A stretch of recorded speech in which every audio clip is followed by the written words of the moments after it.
In the two previous lessons, we applied the sociological perspective to deviance, specifically the functionalist and the conflict approach.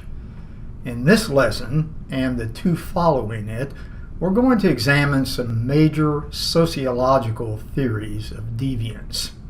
The first of these is highlighted at the bottom of page 16 in your third study guide, and there's some additional information on the 17th page. Likewise, there's a lot of good supportive data in chapter 6 in the textbook.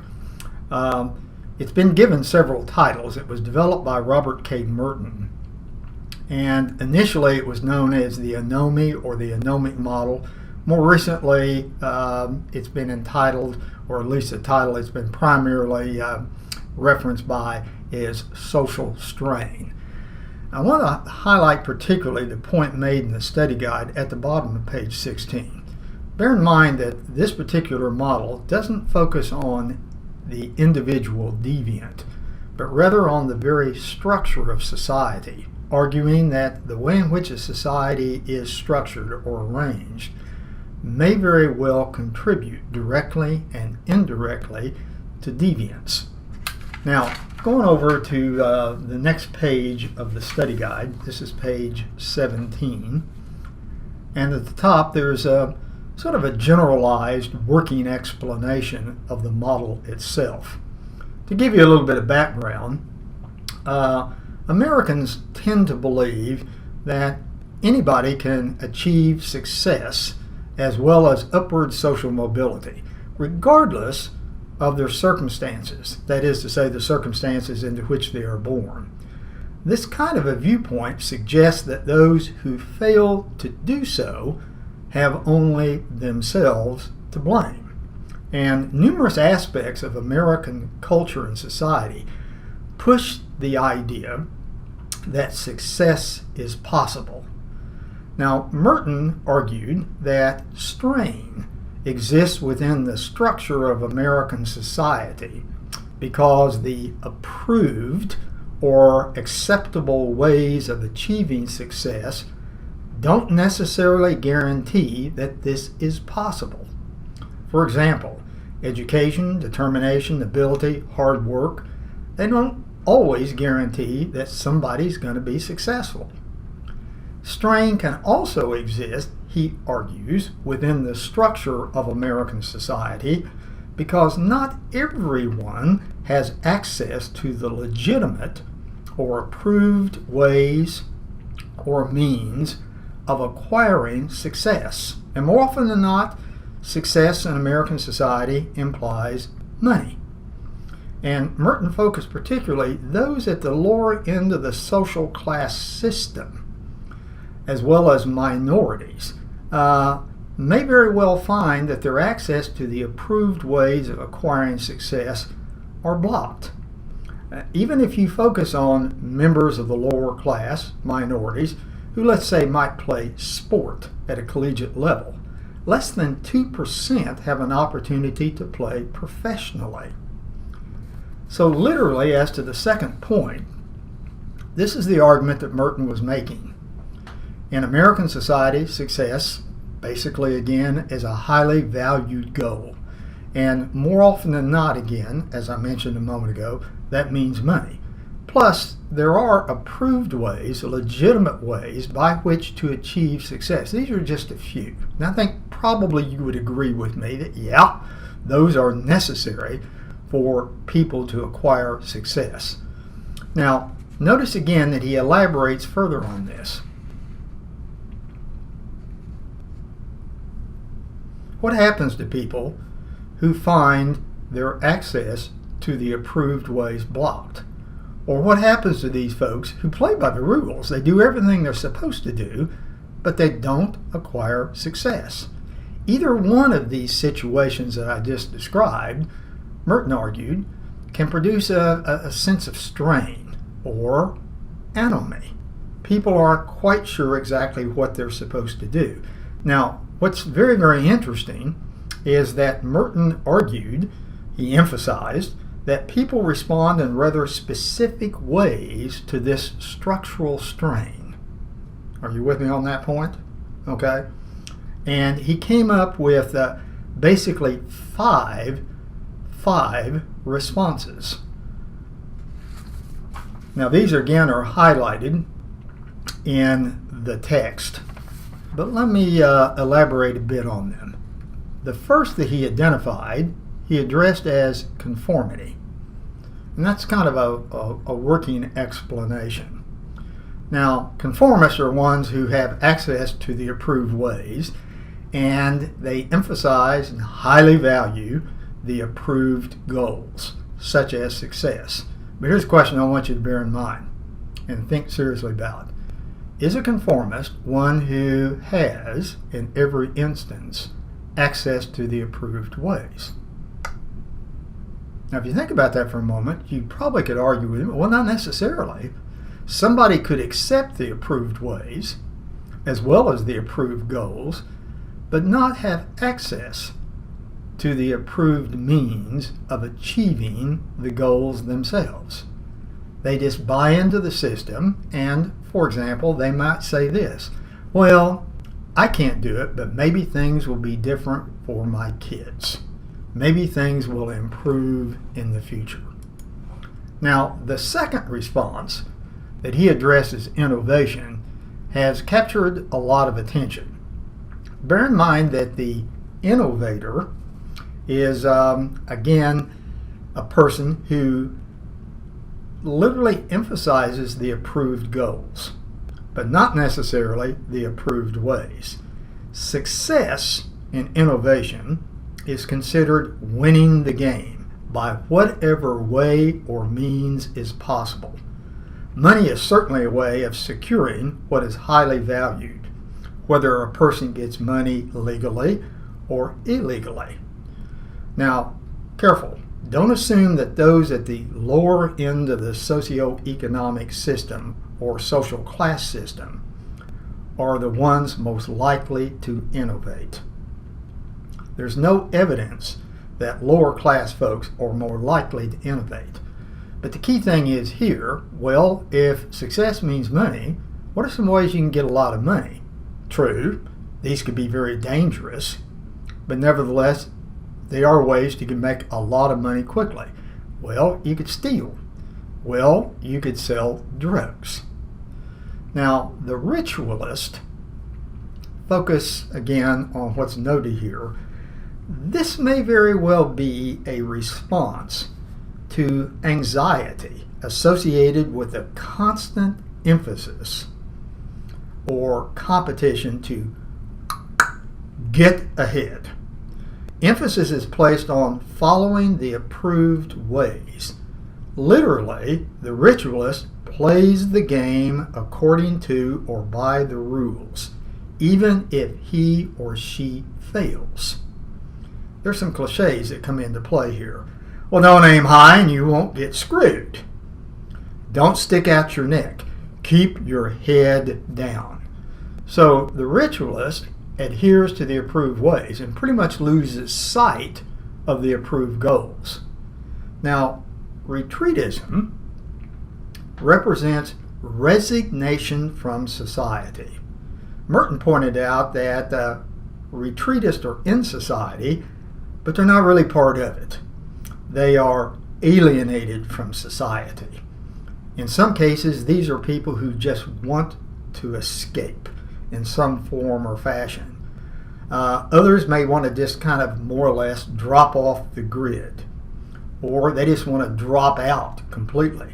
Some may even adhere to Timothy Leary's mantra, turn on, tune in, and drop out. But they're, again, just kind of resigned. They've tuned out both the approved ways and the approved means. Now, rebellion. This is, again, complete or partial rejection of both the goals and the ways of acquiring them, the approved ways of acquiring them, and aiming toward creating brand new goals and brand new approved ways. Now, this may give rise to various subcultures.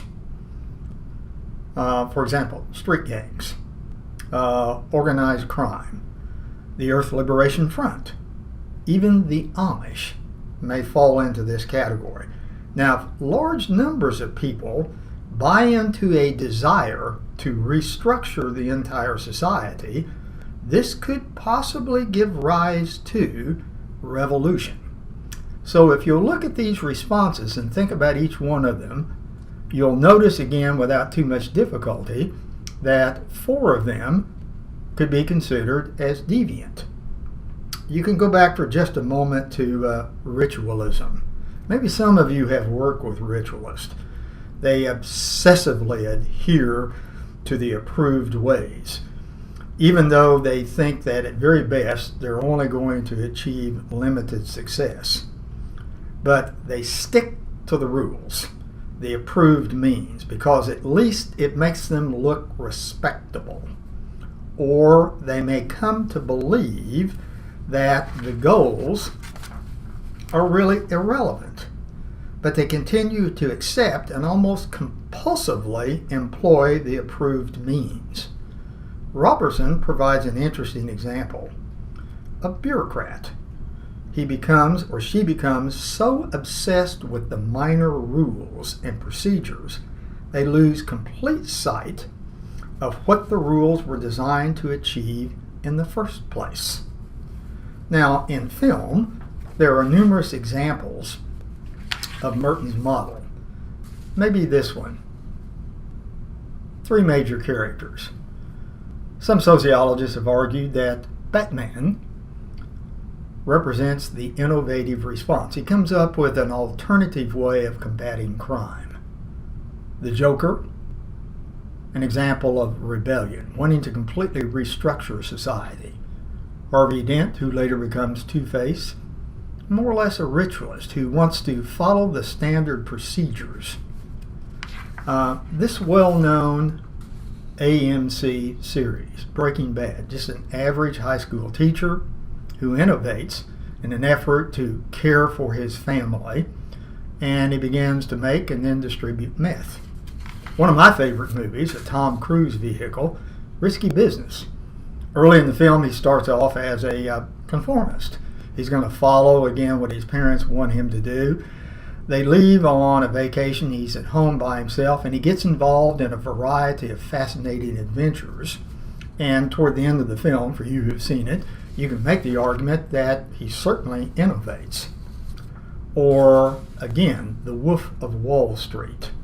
A key character here, Jordan Belfont, starts out doing everything in sort of an expected way. He works very hard. He leads a normal life. Then he loses his job with some big-time changes in the stock market. So he starts a new company, and he cheats, he lies, and he steals in order to make the company rich. And as a result, he becomes very rich himself. This might be thought of as a possible retreatist response. Perhaps some people who are homeless, some people who, again, are addicted to drugs. As a matter of fact, kind of an interesting point made by Merton is that sometimes retreatists try to escape, and they might employ drugs, any kind of excessive behavior, even mental illness to do so. Fascinating film that highlights, again, several of these responses. Requiem for a Dream. Early on in the film, these 4 characters literally live to do drugs. But as the film evolves, they get involved in the drug business itself. So they start off as sort of a retreatist response and then end up more or less in an innovative response. So you want to bear in mind that people can kind of phase in and phase out. Now, what I also want you to bear in mind about this very fascinating model is that it has some significant limitations. Now, these are highlighted particularly on page 17 in your 3rd study guide. Be alerted to these. Like all theories and models developed by sociologists, this one has some real strengths, but it has some real problems. For example, it can explain certain types of crimes quite well, okay? Particularly, again, crimes against property. But some types of deviance don't neatly fall into one of the 5 responses that Merton identifies. For example, this model doesn't do really well with crimes of passion, mental illness, or crimes without immediate financial motivation. And certainly look at the second one. Do you measure success only in terms of wealth? Likewise, bear in mind that the model suggests that everybody shares the same cultural standards for judging what is right and what is wrong. Remember, we talked about that's not necessarily so. Those responses can vary greatly from one subculture to the other. Plus, the model doesn't go that far in explaining why some choose one response and others may choose an entirely different one. And one of the major concerns I've long had about the model is most likely the 5th one. You want to bear in mind, and I think it's very, very important that you do this, that the model suggests to a degree, at least some critics have pointed this out, that more often than not, the strain is going to be greatest for those at the lower end of the socioeconomic scale. That is to say, members of the lower social classes. Well, part of the problem with this model, it overlooks the fact that there is such a thing known as elite crime. Okay, that is committed by people in positions of power and influence that have easy access to the approved ways. Embezzlement, fraud, for example, tax evasion. So the model has some interesting applications. But as I said before, and I'm repeating myself for a point, any model, any theoretical approach has strengths, but it also has weaknesses. Bear in mind the key thing about this model, though. It asks that we look at the way society is structured. Could that way contribute in some form or fashion to deviance? Until next time.